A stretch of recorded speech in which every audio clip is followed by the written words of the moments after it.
नमस्ते दोस्तों, पहले आप अपनी स्क्रीन पर चल रही इस क्लिप को देखिए।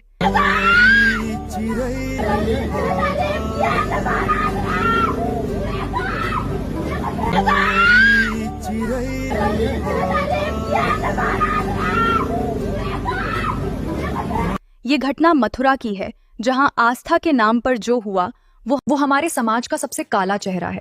लेकिन सच तो ये है कि ये सिर्फ मथुरा की कहानी नहीं है, ये आज के नए भारत की एक कड़वी हकीकत है। भारत में आज आस्था और धर्म के नाम पर ढोंग का व्यापार इतना बड़ा हो चुका है कि इंसान की तर्क शक्ति खत्म हो गई है। हम पत्थर में भगवान तो ढूंढ लेते हैं, लेकिन जीते जागते इंसान की चीखें हमें सुनाई नहीं देती।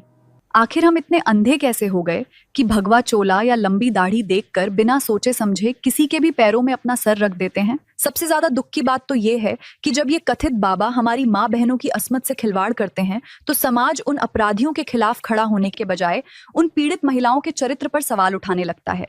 जो पुलिस प्रशासन आम जनता की सुरक्षा के लिए है, वो अक्सर इन रसूखदार ढोंगियों को वीआईपी ट्रीटमेंट और एस्कॉर्ट देने में लगा रहता है। क्या हमने अपनी नैतिकता को इन ढोंगियों के आश्रमों में गिरवी रख दिया है?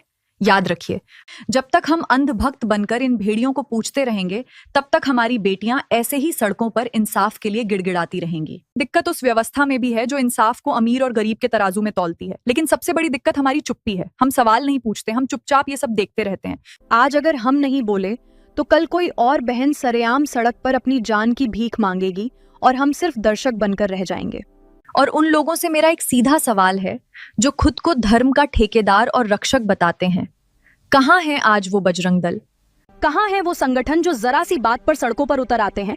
क्या आपकी हिंदू संस्कृति की रक्षा सिर्फ फिल्मों का विरोध करने और जोड़ों को डराने तक ही सीमित है? जब एक सनातनी बेटी बीच सड़क पर चीख चीख कर एक ढोंगी के काले कारनामे उजागर कर रही हैं, तब आपकी तलवारें और आपके नारे कहाँ सो रहे हैं?